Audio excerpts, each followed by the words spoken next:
Hi guys, good morning. Another day, another vlog. It is 9:56 ng umaga. It is Tuesday, public holiday today. Actually, hindi pa ako ready sa thought na hindi pa holiday bukas. Kasi naka-mindset tayo na 3 days ang public holiday. But it's better than nothing. So today, sulitin natin. Actually, hindi tayo magpapagabi. Sana today, dapat kahapon namin to gagawin. Kaya lang, kahapon kami medyo tumambay lang, chill.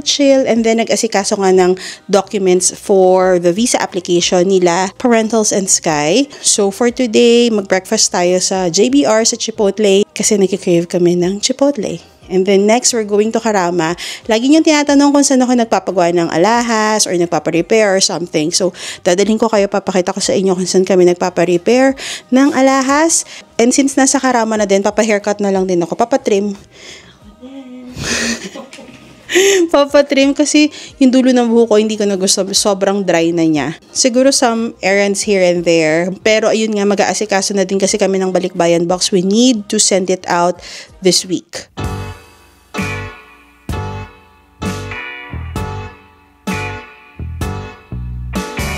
So, last minute change, instead of Chipotle dito sa JBR, diretso tayo sa Lavash. Meron ng Lavash Marina. So, try natin. Sana meron pa din sila yung same offers ng Jumeirah na, may unlimited offerings. So, we'll see. You've arrived at your destination.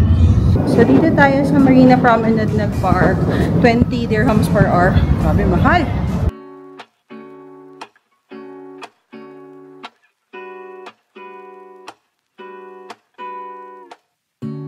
Lazy Sunday mornings, hiding under covers. I don't mind staying in with you. Play your favorite movie, laying right beside me. I don't mind when it's just us two. That corner coffee shop we like to go. Late night walks with you to take me home. With you I never. We are now here at Karama. And ang agenda nga ay, paayos yung kwintas ko. And then, may papaayos din si Sach. Papadugtungan ba niya? Hindi, may papaputulan si Sach. Papaputulan niya yung bracelet. So, may papakabit siya. And then, baka may ibenta din si Sach na pendant kasi hindi niya ginagamit. And technically, baka kita na siya doon kasi matagal na niyang nabili yun eh. Mataas na yung gold ngayon. So, para malaman nyo din kung saan pwede magbenta dito ng gold. Pag gusto nyo magbenta, pag ayaw na yung mga bagay-bagay. Tapos, magpapagupit lang ako. So, that's the agenda here at Karama Center.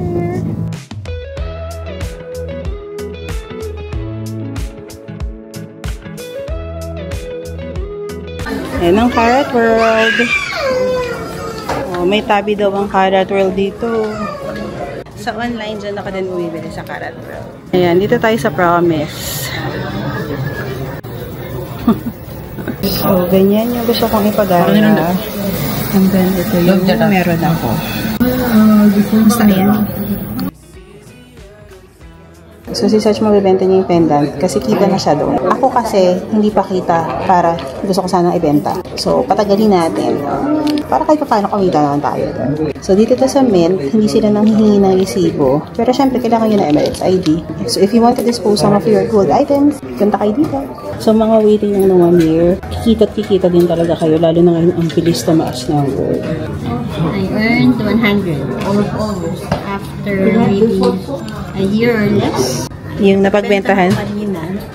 Binili ko na ng 1 gram na 24K for 410. Si panalo na Sach, panalo na yung panalo na yung CCS. Trimline, panalo 3-0.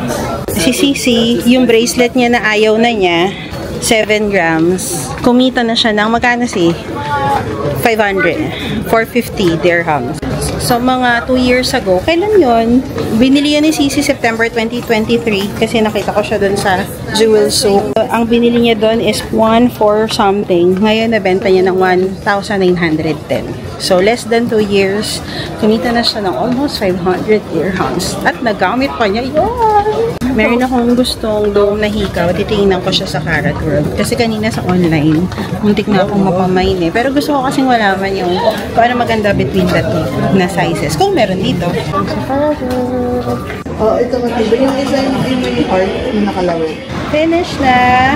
Actually, hindi pa talaga kasi yung pinagawa kong kwintas and yung pinabawasan ni Sach na bracelet, hindi pa gawa. Balikan na lang namin. Pagupit muna ako sa Hollywood para matanggal na yung paspas ng buhok. Total, nandito yung mahalang gupit sa Jebel Ali sa Evin. Dito mas mura-mura. See? Did the trip? Nagpa-threading tayo since nandito na.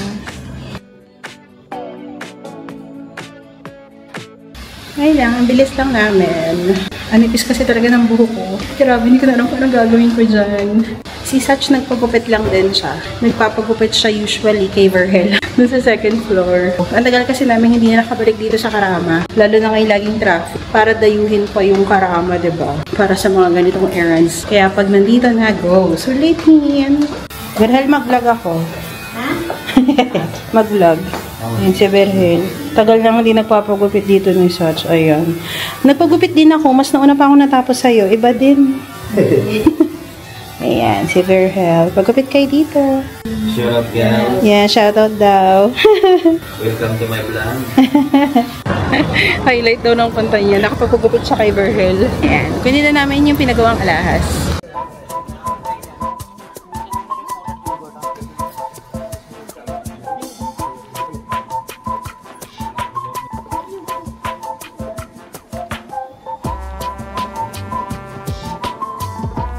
Finish na tayo dito.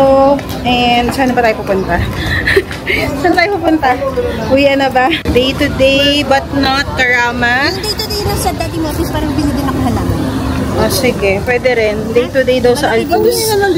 Wait lang. Anong dati kong office? Office ko pa rin yun hanggang ngayon. Buwang ka. Ay, yung current mo office, ano naman? So, punta na kami ng day to day. Doon na lang sa may Altus para makakabili si Sach ng halaman din.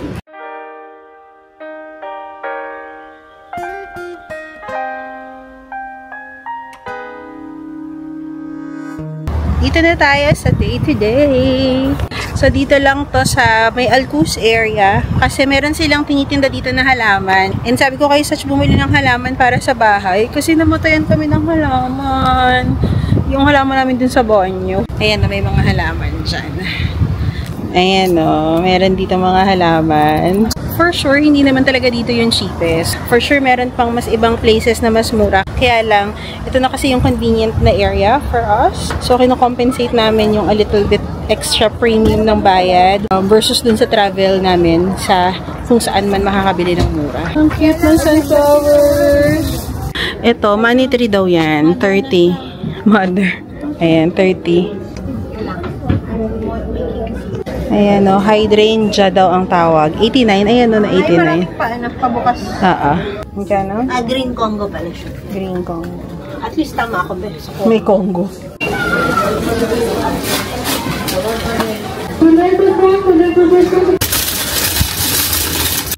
Just delaying and replaying that look upon you. Hi! So, finish na tayo sa day-to-day. Kakain tayo for early dinner dito sa Maxi. Nakakain na kami dito before and alam niyo, isa to sa mga madaming views ko sa TikTok. Yung tipong kahit ngayon, meron pa rin magko-comment, magla-like, magugulat na lang ako kasi alam mo yun, may napapanood pa rin siya or marami pa rin nanonood sa kanya. Mga steak dito and yun ang kine-crave ngayon is Sissy for today's video. Kaya, let's eat steak at Maxi!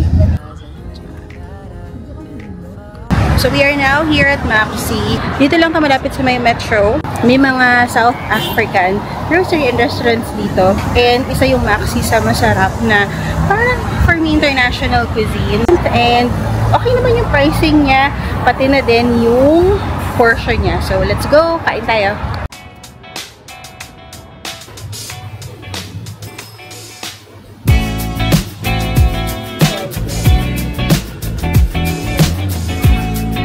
Capping the holiday with a steak for dinner.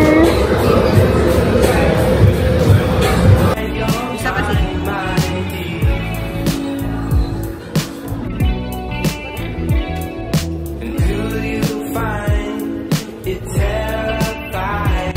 Ribeye.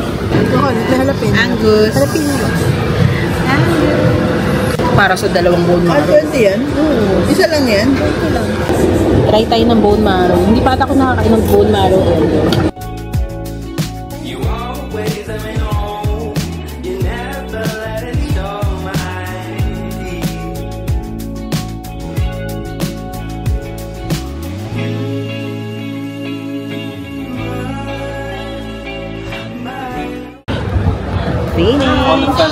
Thank you!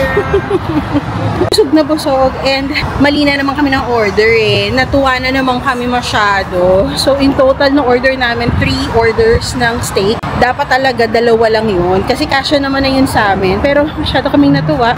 Kaya na binayaran namin for 120. So may take out kami na parang isang buong steak. Pabalik na tayo ng Jebel Ali pero bago umuwi, daan muna tayo sa West Zone kasi may titingnan lang kaming mga some items na idadagdag pa namin sa Balikbayan box. Hello, hello! Another day, another vlog. Share ko lang sa inyo yung quick products na nabili ko online. Mixture to ng Amazon and meron din sa L'Occitane na shop sa website. Kasi guys, all along talaga, and for sure nakikita nyo naman to sa mga videos ko, napapansin nyo na yung buhok ko talaga sobrang nipis. Na parang minsan makikita nyo na yung anit ko or something. Namana kayo sa nanay ko. So si mama parehas kaming sobrang nipis ng buhok. Like, ayan lang ang buhok ko. Ganyan. Kaya may mga times na nagpapakulot ako kasi it will help na parang magkaroon ng volume yung hair ko. And alam niyo yung video ko the last time about Dyson, pinost ko yun sa YouTube ko ha. And alam niyo ba, naka 400,000 plus, almost 500,000 views yun. O diba bongga? But, madami dun sa comment section, pag titingnan mo, medyo may mga side comments sila about sa anit ko, na kesyo, bumili daw ako ng Dyson, dapat daw, iniintindi ko na lang yung anit ko. May point naman din. So, I would like to address that. Well, baka sabihin nyo wala akong ginagawa. And unfortunately, may paggastos na naganap sa pag-address ko na yon. For sure, meron mga natural methods and all. But ito yung mga some of the products na napanood ko, nakita ko na review ng ibang taong with similar challenges sa akin. For sure, some na duplicate siya kasi nga different times ko to binili. But let me share with you some and for sure, eventually, I will let you know kung ano yung mga nag-work sa akin after probably a month of using it. Okay? Hindi siya in order of use ha, on a day-to-day basis. Kung ano lang, madampot natin. This is the Bed Head Tiggy Thickening Spray. So, I plan to use this. Halimbawa, pagpalabas or something. Ano yung parang hairspray? Para kumapalambok ni ate girl. Ganyan. Next is this is the L'Oreal Sleek It Iron Straight Heat Spray. So, pag ginagamit natin ng air straight natin, ilagay natin para hindi masyadong mainitan. Though wala naman talagang heat blade yung Dyson, diba? So, ito naman, it's minoxidil. Nire-rave din to guys ha. Kasi apparently, for hair growth talaga siya. So, sabi ko, ay sige, stick na lang tayo dun sa pambabaing version. So, ito siya. For women to. Ito, ang dami din nagre-rave nito guys. Kahit mga puti, this is actually Amla Hair Oil. So, ang sinasabi, best daw itong gamitin. 30 minutes before ka maligo, ilagay mo na siya sa hair mo. Nakakalambot at nakakakapal daw ng buhok. Tapos, syempre, dapat meron ka ding mga shampoo. Meron pa akong dadating ata tomorrow na mga volume shampoo. So, yun yung mga binili ko. So, this one is the Redken Volumizing Shampoo and Conditioner. Ito, lagi itong lumalabas sa FYP ko. L'Occitane. Tama ba yung pronunciation ko? This is anti-hair loss na serum. And apparently, doon sa ads, lagi ng L'Occitane sinasabi, this has been well developed for hundreds of years. Try din natin tong product na to. And the last one, I think ito yung pinakamahal sa lahat ng nabili. This is hair mask by Kerastas ba yun? For thin hair siya, thin and fine hair. Ano pa ba? Ay, meron pa pala akong nabili. Shower oil, bumili na din ako sa L'Occitane kasi may 20% off pag first time mong bibili. I'm really into oil-based products these days kasi though yung anit ko is sobrang oily, yung katawan ko naman is medyo dry. Ang bilis talagang mag-dry ng skin ko, even yung mga cuticles ko, ang bilis mag-dry. Oil-based na facial wash, yung usual na ginagamit ko. Medyo mahal nga din to eh. Ano pa bang mga nabili ko? I think ayun lang muna ang ating haul for today. I'm back. Dumating din kasi itong bago kong jewelry organizer na gusto kong i-share sa inyo. Tingnan natin kung maganda ba ang nabili ko. Meron akong existing. Ipapakita ko sa inyo. Ang tagal na nun sa akin, guys. I'm changing kasi para dun sa mga kwinta, sa mga bracelet, malagay talaga siya. Wait lang, papakita ko sa inyo yung existing ko. So, ito siya. Maganda naman siya. Kaya lang sabog-sabog yung alahas. Hindi po ako maraming alahas. Hindi maayos yung pagkakalagay. So, may tendency na magbuhol-buhol. So, itong nabili ko sa Amazon, ganito siya. And then, something like that. So, malalagay mo yung mga kwintas. So, So, hopefully, madali lang natin siyang makabit. Ay, actually, madali lang siyang makabit. Yes, madali lang makabit. At syempre, naayos ko na sa TikTok ang ating mini jewelry collection. Napakita ko na. So, ayan siya. Ito po yung aking mumunting jewelry collection. Ayan. And sana madagdagan ko pa siya. Ayan lang, guys. O, diba? Ang ganda na niya! Hello! So, tapos na tayong mag-film. Film! Tsaka mag-edit. Hindi ako nakapag-gym ngayon. Pero for today's video, may mangga tayo. At bagoong. By the way, quick chika and update. Habang kumakain ng mangga, nakabook na kami ng flight! So yes, uuwi na naman ang ante nyo ng Pilipinas. So we'll be there middle of May. At ang balik ko na July. Sabay-sabay kami nila, Sisi at saka Satch kaming tatlo. Si Apple, 1 week later naman. Sayang nga, hindi pa kami nagsabay-sabay. Kasi, lahat kami, ang flight namin is SQ, which is Singapore Airlines. And mag-layover kami sa Singapore. As you know, ako, si Sisi, si Apple, si Satch, lahat kaming apat nag-work sa Singapore. It's going to be a homecoming.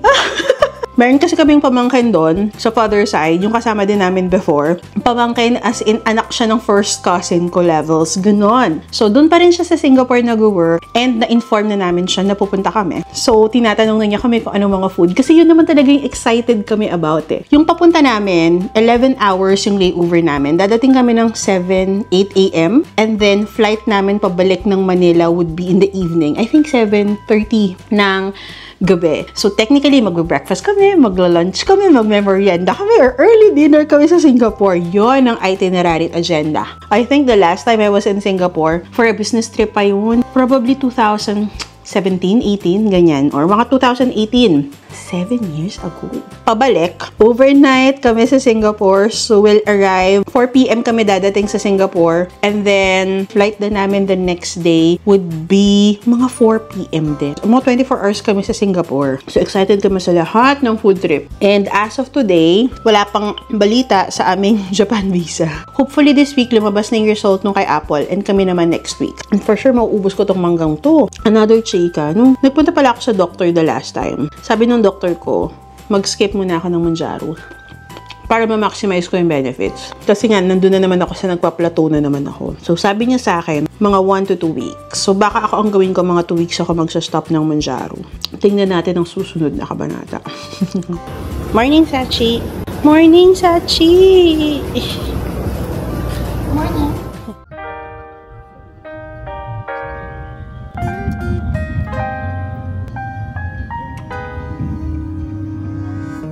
Jebel Ali Plaza na. Or Festival Plaza pala. Dito sa Jebel Ali. Ayusin daw yung parking niya. Mauna na ako.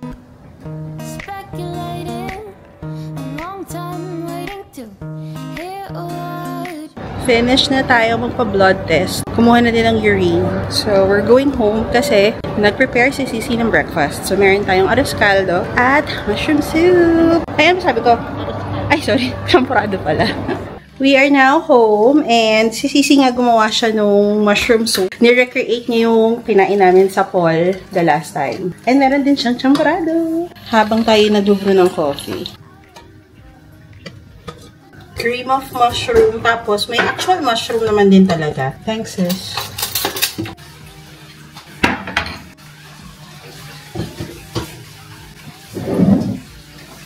Breakfast.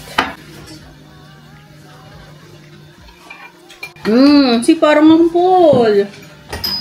Ay, parang makalat na naman ang sala. Alam niyo na kung bakit. Balikbayan box na naman. Try namin na mahabol siya, makaabot bago kami dumating ng Pilipinas or pagkadating namin ng Pilipinas. So, ayang box na yan, almost puno na yan. I mean, hindi lang nakaayos, pero madami lang nakalagay dyan. So, aayusin lang namin. And then, last week, diba, nagpunta tayo ng Ajman, ng Umal Queen, and everything. So, may mga alak tayo kasi sale. So, I think ito, magkano lang natin ito nabili, itong red label? 30 plus lang, no? 30 plus kasi 28. O, 39, ano na to? 1 liter na ba to? Oo, 1 liter na siya, 39. So, mga 600 pesos. And then, ito, sale din to. Nabili ko. Gold label. 149 ba? O, 139 lang. Gold label na to, ha? Ng Johnny Walker. Hindi ko lang sure kung magkano to sa Pinas. But, yeah, that's the gold label. Yung mga usual. May mga chocolate, may mga kape, coffee mate. And then, may mga Bath and Body kasi hindi na kami uuwi ng December eh. So, pag halimbawa magbibigay si mama ng mga gifts, mga bigay, mas madali for her yung mga parang body wash and mist. Tapos, ayan yung mga rubber shoes na nabili namin and some other chocolates. Ayan. Ayan yung mga Bath and Body. Si mama mahilig kasi siyang magmacaroni. So, ayan, madaming mayonnaise. And then, mga pabango sa sasakyan. Gusto ko kasi yun eh, yung black eyes ng Little Tree. So, lahat, madami tayong variation ng mga pampabango sa sasakyan. And then, some items na nabili namin. Mga shampoo, ayan, nabili din namin.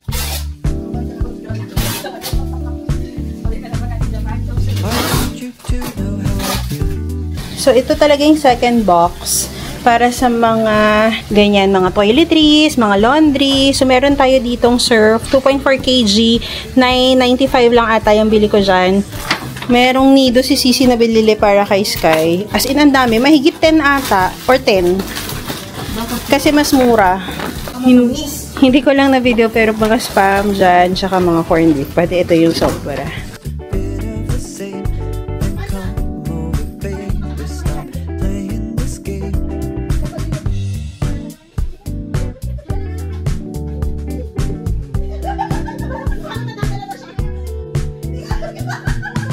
Kaya, Paul? Kaya?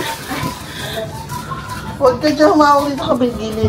Hindi na ako masyado nakapag-vlog kasi hinahanap ko to kanina, hindi ko makita. Akala ko nga nawala eh. Pero tapos na natin yung isang box, ayan. And then we plan na gamitin na rin itong bumilit. Pero bumili na rin ako ng medium box kasi ang dami pa nung iba.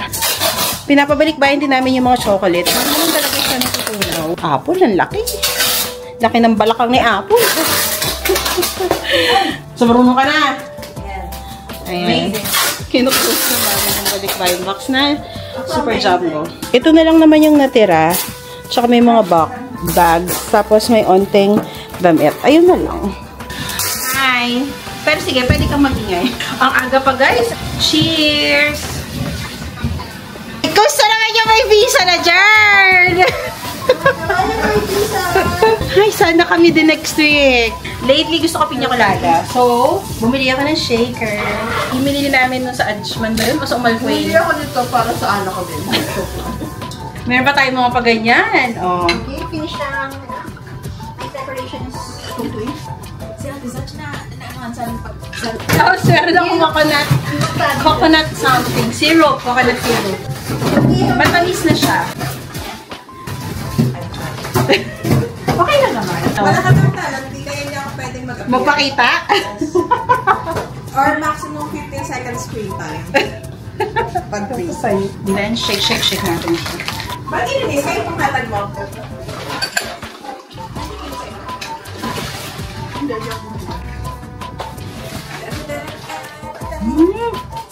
Para nang yung nandun sa ano si... Parang nasa Macchiati Guns. Diba? Tignan mo. Masarap. Ano? Sarap na. May bubble pa siya. Okay, maraming kanin, pakisandok na. Ayan ang aming lunch dinner. Ganyan. Sama-sama na. Hindi kami kumain eh.